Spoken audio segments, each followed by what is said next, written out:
Prime time के sponsor हैं स्वागत, अदरक, लहसुन और मसाले, 100% प्योर एंड हाइजीनिक। आदाब, मैं मोहम्मद अमजद अली। प्राइम टाइम में आपका खैर मकदम है। नाज़रीन इकराम, आज हैदराबाद में ऑल इंडिया सूफ़ी सज्जादा नशीन काउंसिल की एक मीटिंग बुलाई गई। उसके बाद मीटिंग के फ़ौरन बाद प्रेस से खिताब किया गया, जिसमें हैदराबाद के सरकर्दा उलमा व मशाइख हाजिर रहे। इस काउंसिल का मकसद है सूफ़ीज़म का फ़रोग़ और अमन का पैगाम फैलाना। इसके अलावा इंतहा पसंदी के ख़िलाफ़ खड़े होना और ये मैसेज लोगों तक पहुंचाना कि इस्लाम में इंतहा पसंदी के लिए कोई जगह नहीं है। मीडिया से खिताब करते हुए अपने मकसद व गायत का जिक्र किया। उसके बाद मीडिया की जानिब से चंद सवालात उठाए गए, जिसमें ख़ास तौर पे दरगाह यूसुफ़ैन में परमानेंट सज्जादा नशीन का ना पाया जाना और वक्फ बोर्ड डायरेक्ट अपने मैनेजमेंट के तहत उर्स के मरासिम अंजाम देने के ताल्लुक़ से सवाल उठाया और पहाड़ी शरीफ में वाक़े दरगाह हज़रत बाबा शरफुद्दीन रहमतुल्लाह अलैह के जो दरगाह तक पहुंचने का जो रास्ता रैंप बनाने की जो बात की गई थी, वो काम भी पेंडिंग में है। और वक्फ बोर्ड चेयरमैन को, सारे हिंदुस्तान के वक्फ बोर्ड चेयरमैन को एक प्लेटफॉर्म पर लाकर वक्फ के ताल्लुक़ से क्या क्या मसाइल है, इस ताल्लुक़ से जो है अपने इजहार ख्याल करने के ताल्लुक़ से प्लेटफॉर्म फराहम करने के ताल्लुक़ से भी बात की गई थी। ये सारे मीडिया के सवालों के ताल्लुक़ से हज़रत ने ये जवाबात दिए। अभी थोड़े दिन पहले भी शायद किसी जिम्मेदार संस्था के जो संस्थापक ने बयान दिया है, मुल्क में जो मोहब्बत की बात करता है उसके हम साथ खड़े हैं, चाहे वो हिंदू एक्सट्रीमिस्ट हो चाहे मुस्लिम एक्सट्रीमिस्ट हो, उनके खिलाफ खड़े हैं। ये अभी आप लोग 365 दरगाहों से, खानकाहों से आप लोग काउंसिल से लोग जुड़े हुए हैं पूरे मुल्क भर में, तो आइंदा आपका लाहेमल क्या रहेगा सियासत को लेकर? देखिए, हम सियासती जमात नहीं है, पॉलिटिकल हमारा कोई एजेंडा नहीं है, लेकिन हाँ, हुकूमत से हमें मुतालबा करना है हमारे हुकूक को लेकर के, खानकाहों के तरक्की को लेकर के, दरगाहों की तरक्की को लेकर के। हमने एक दरगाह बोर्ड की भी बात कर रखी है। हमने डिमांड करी कि वफ़ एक्ट में जब अमेंडमेंट हो तो सज्जादा नशीनों को बुला करके सुना जाए और ये मुतवल्लियों को बुला के सुना जाए। उनके राइट, वो स्टेक होल्डर होते हैं दरगाहों के अंदर, उनको बुला करके उनसे राय ली जाए, उसके बाद में ही कोई अमेंडमेंट लाया जाए। इसके अलावा हमारा मकसद से इतना सा है कि जो मुल्क तोड़ने की बात करते हैं, जो मुल्क में इंतशार पैदा करने की बात करते हैं, उनके खिलाफ भी हम बोल रहे हैं और आगे भी बोलते रहेंगे। ये हमारा एजेंडा है। आजकल खानकाहों में तकरीबन तालीमी निज़ाम ख़त्म हो चुका है, इसके बारे में आप क्या कहेंगे? इसके लिए मैंने अभी फरमाया है जैसे आपको कि हम चाहते हैं कि अब खानकाहें आगे आएँ। उसमें हम सबसे पहले कोशिश करेंगे, हम भी शुरुआत करेंगे अजमेर के सज्जादा नशीन की खानका से, कि एक इदारे कायम किए जाएँ, एजुकेशन इदारे, जिसमें सही बेसिक तालीम की जो ज़रूरत है आज की तारीख में खानकाहों में, उसको वापस से कायम किया जाए। इसके लिए चाहे हमें सूफ़ी स्कूल बनाने पड़े, चाहे सूफ़ी कॉलेज बनाने पड़े, इसकी हम शुरुआत करेंगे। तसव्वुफ़ को लेकर कुछ भी जो आगे ज़रूरत होगी काम, उसको डाक बना के आइए हम बात करते हैं जनाब अबुल फतेह सैयद बंदगी बादशाह कादरी साहब, जो कि बालकुंडा शरीफ की दरगाह शरीफ के सज्जादा नशीन हैं।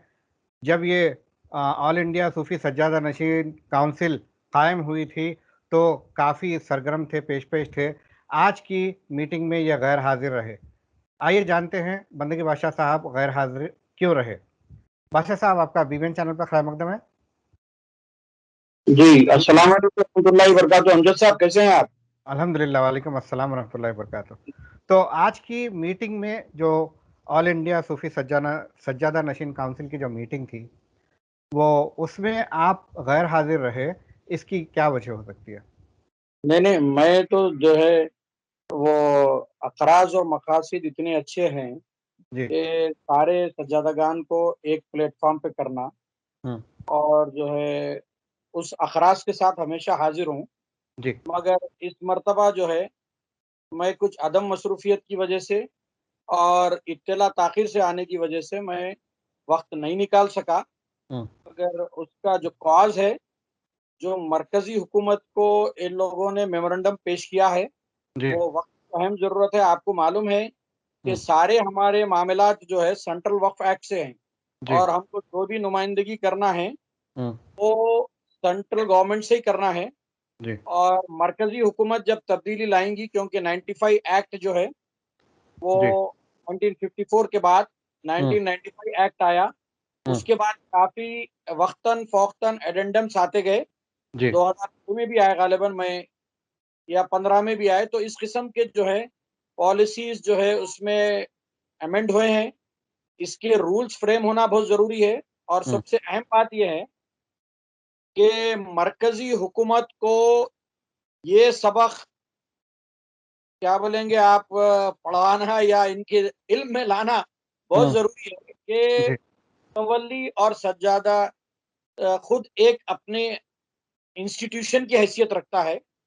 तो इस किस्म के जो एक्ट में दुश्वारियां हैं, चुनाचे कोई भी प्रॉपर्टी अगर डेवलप करना हो जी। तो आप गौर करिए, किसी भी सरमाएकार को अगर आप किसी वक्त की अराजी पे पैसा लगाओ बोलेंगे हम्म। तो वो जो है आप एक तशफ़ी बख्श और win win situation, teething stage से बाहर निकलकर सेल्फ सफिशिएंट होने तक स्टार्टअप जो भी स्टार्ट होएगा उस अराजी पे, हम्म। वो मुय्यना मुद्दत के लिए जब उसको लीज देने का मुतवल्ली को पावर होगा, इख्तियार हम्म। होगा, जी। लीज रूल फॉलो करते हुए, हम्म। तो जाहिर बात है कोई भी डेवलपमेंट करने के लिए आगे बढ़ेगा। अब जी। आप देखिए, 11 महीने का मजाज मुतवल्ली को रहता है, 3 साल का वक्फ बोर्ड को है, फिर हम्म। उसके बाद गवर्नमेंट को ये लोग जो है अगर 30 साल के लिए चाहिए तो रूल हम्म। जो है रेजुलेशन पास करके गवर्नमेंट को भिजाना पड़ता है। हम्म। तो ये प्रोसीजर्स हैं हम्म। जो हर इंस्टीट्यूशन का फाइल डील और डिस्पोज करने का कोई हम्म। टाइम बाउंडिंग प्रोसीजर नहीं है वक्फ बोर्ड में। अच्छा। क्योंकि जहां पर दरखास्तें जितनी पेंडिंग होते हैं वो डिस्पोजल करना आसान चीज नहीं है। इंस्पेक्टर ऑडिटर की रिपोर्ट मंगाएं, फिर एजेंडे में आए, मिनट्स में आए, ये सारे चीजें दुश्वार है। तो ये इख्तियारात जो है, हम्म। जो अगर बोर्ड भी अगर करता है तो वो ओपन बिड सिस्टम मंगवा कर करना पड़ता है। तो हम्म। ये सारे प्रोसीजर और इख्तियारात करके मंगवा के रूल्स की तकमीली करके ज़ाब्तगी की रूल्स लीज रूल को फॉलो करते हुए हम्म। करने का इख्तियार मुतवल्ली को दिया जाए। तो जो अच्छा। उससे जो है प्रॉपर्टीज जो है स्टेट अवे डेवलप होंगे बिना हम्म। किसी वक्त की ताखिर के। तो ओके। कहीं भी जो सबसे बड़ी जो लैप्स आती है हम्म। डेवलपमेंट, एक मामूली दरखास्त भी आप अराजी की किसी चीज की दिया जाए तो हम्म। वो डिस्पोज होने के लिए अब नॉर्मल डिले होता है औकाफ में, जिसकी वजह से इर्रेपरेबल लॉस हो रहा है इंस्टीट्यूशन का। ठीक है। ठीक है। अब जो लोग ये बोल रहे हैं, कुछ लोग जो गैर हाजिर थे, वो जी ये बता रहे हैं कि ये जो सज्जादा नशीन काउंसिल है ये प्रो सेंट्रल गवर्नमेंट है और उनकी हामी भर रही है कई मामलात में, ख़ासतौर पे कश्मीर का मामला जब हुआ था 370 का, तो वहाँ पे सब अच्छा है ऐसा कहा था, जिसकी वजह से वो किनारा कशी अख्तियार किए हैं। इस बारे में आप क्या कहेंगे? नहीं, देखिए, मैं जो है ये एक प्योरली रिलीजियस कॉज बताने के बाद हम इसके साथ हैं। हम्म। ये जो बाकी का काम है सज्जादगान के मुतवल्लियों के मसाइल, ठीक है। और जो ये जो प्रो गवर्नमेंट या एंटी गवर्नमेंट ये सिचुएशंस के बारे में मुझे कुछ इत्तला नहीं है। हम्म। और मैं जो है यही चाहूंगा कि एक जब एक पर्टिकुलर प्रॉपर नाउन आप लेके बढ़ रहे हैं आगे, सज्जादगान काउंसिल, जी। तो जो है हम उसी सब्जेक्ट पे हम्म। और जो है उस अखराज पे उसी पे बात करें तो ये confined to the object of the council रहेगा। ठीक है। अब काउंसिल जो है जाके अगर वहां अमन है यहाँ वो है, तो ये मैं जो है काउंसिल के अखराज में जो चीज है वो हम्म। जो कायम कर दी गई है वो जो है सज्जादागान के हुकूक और जो है वक्फ एक्ट में जो दुश्वारियां हैं जी। उसके जेर नजर proper representation to the federal government, central government. Okay. Okay. जी अब अगर फ्यूचर में अगर ऐसा होता है कि ये काउंसिल की जानिब से हुकूमत की तायीद में अगर कोई बात की जाती है, तो आप क्या करेंगे? नहीं, देखिए, मुल्क हम तो जो है आयून और कानून ये दो के साथ हैं। मगर हम्म। किसी पॉलिटिकल पार्टी जो है नॉन सेकुलर हो हम्म। और जो है जो हमारे मकासद और जो है हमारी जो है मिल्लत और कौम और मुसलमानों के अगेंस्ट हैं, तो हम उनके कभी साथ हो ही नहीं सकते। जी। क्योंकि हमारा जो है सबसे सबसे अमन आवर मजहब इस्लाम है। हम शुरुआत ही हमारी जो है अमन से, सलामती की दुआ से शुरू होती है। अगर कोई पार्टी हमारे खिलाफ होती है तो हम उसके साथ चलने का कोई सवाल नहीं होता। ठीक है। मसला ये है कि ये एक सब्जेक्ट के तहत कायम कर दी गई कि दावत पर हम इससे जुड़े हैं। अब आप जो अगर बता रहे हैं गवर्नमेंट के, देखिए गवर्नमेंट के साथ होना तो हर शहरी का, बल्कि हमारे वतन के साथ, हुब्बुल वतनी तो हमारा मजहब सिखाता है। तो हम ये तो बात करेंगे कि हुकूमत के साथ, मगर कोई पॉलिटिकल पार्टी जो नॉन सेकुलर का एजेंडा लेके आगे बढ़ती है तो उसके साथ होने का तो तसव्वुर नहीं कर सकते हम। ठीक है, ठीक है। अब जो डायरेक्टिव आया है सेंट्रल वक्फ काउंसिल की जो मीटिंग हुई थी, उसमें ये कहा गया है कि वक्फ जायदादों पर स्कूल्स, हॉस्पिटल्स वगैरह बनाए जाएँ तेज़ी से। तो यहाँ पर ये बात शायद वो भूल गए कि कोई भी वक्फ प्रॉपर्टी होती है मनशाए वक्फ के तहत, तो क्या इसकी खिलाफ वर्जी नहीं होगी ऐसा कहने पर? देखिए, सबसे पहली बात तो ये है कि मैं आपको मंशे वक्फ की बात में एक मिसाल इससे पहले भी दिया था कि आप अगर चांदी का उगालदान भी लाएं, हम्म, उसमें रूह अफ़ज़ा डाल के पिएंगे बोले तो कोई बात मानने वाली नहीं होती। ठीक है, तो ऑब्जेक्ट ऑफ वक्फ जो है उसकी तामील से ही प्रॉपर्टी डेवलप होती है। ठीक तो है। इंस्टीट्यूशन के तहत जो अखराज हैं, तो प्रॉपर्टी अराजी पे, ये तो नहीं है कि एक दरगाह के तहत 500 एकड़ है तो सिर्फ जो है कब्रस्तान, हाड़वाड़, दरगाह का ही जुरिडिक्शन बढ़ते रहे। हम्म, खानकाही निज़ाम चलाने के लिए अखराजात और जो है लंगर चलाने के लिए जो अखराजात मुअय्यन करना है, तो हम्म, उस अराजी को डेवलप करके करना है। तो हम्म, अराजी अगर जब डेवलप होगी तो अराजी में अगर इंस्टीट्यूशन की बात हुई, कोई एजुकेशन इंस्टीट्यूशन और कोई हॉस्पिटल, तो उससे जो है रिलीज रूल क्या बताता है कि ओपन टेंडर कॉल करेंगे, जो हाईएस्ट बिड होगी प्रिफर हम्म, करेंगे।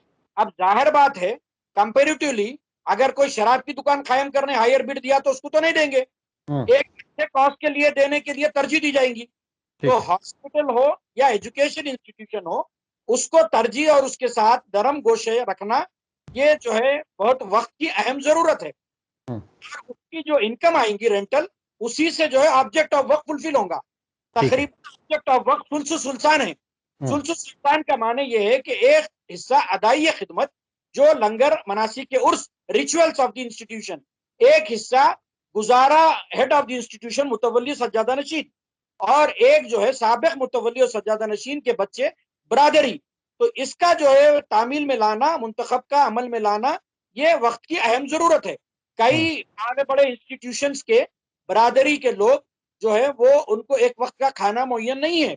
जिनके आबो अजदाद के लिए नाम से वक्त की गई जायदादें सैकड़ों और करोड़ों रुपयों के खाब प्रॉपर्टीज पे नाजायज कब्जों के नजर हुई भी है। ठीक है, ठीक है। तो अब ये जो डेवलपमेंट की बात की गई है, इस पे जो है मंशा के वक्त के ताल्लुक से भी सोचना चाहिए। बिल्कुल, देखिए डेवलपमेंट से आप देखिए Islamic development bank Saudi Arabia में भी एक गोशा है। हम्म, वहां पर जो है औकाफी जायदादों को डेवलप करने के लिए मिनिमम $5 बिलियन का प्रोजेक्ट वो लोग एंटरटेन करते हैं। हम्म, उनके ने काफी बड़ा बजट है। तो हम्म, ये नहीं है कि सिर्फ यही काम के लिए है, उसमें किसी भी किस्म का प्रोजेक्ट, कमर्शियल कॉम्प्लेक्स या कोई भी चीज डेवलप होगी, उसकी जो इनकम होगी वो इनकम अखराज व मकासिद पे खर्च की जाएगी। ठीक, ठीक, ठीक। हमसे बात करने का बेहद शुक्रिया। तो नाजरीन, ये थे जनाब अबुल फतेह सैयद बंदगी बादशाह कादरी साहब। ये जो है सूफ़ी सज्जादा नशीन काउंसिल से इसीलिए जुड़े हैं क्योंकि इसके अगराज़ व मकासद बिल्कुल क्लियर हैं कि सज्जादा नशीन और उनके जो तौलियत वगैरह है उसकी हिफाजत और उसकी बका के लिए काम करें। ये नॉन पॉलिटिकल हो, अगर पॉलिटिकल होती है तो ये बात मुनासिब नहीं होगी। अब ऑर्गेनाइजेशन को रिप्रेजेंट कर रहा हूँ, कुलीन जमीतुल मशाइख, वो प्योरली रिलीजियस और नॉन पॉलिटिकल है। ठीक है, ठीक है, it gives the message of universal brotherhood. ठीक है। और यही आप जो है सज्जादा नशीन काउंसिल से भी उम्मीद करते हैं। बिल्कुल। ठीक है, बेहद शुक्रिया। तो नाजरीन, प्रोग्राम को यहीं ख़त्म करते हैं। इंशाअल्लाह अगले एपिसोड में मुलाकात होती है, तब तक के लिए इजाज़त दीजिए। शब बख़ैर।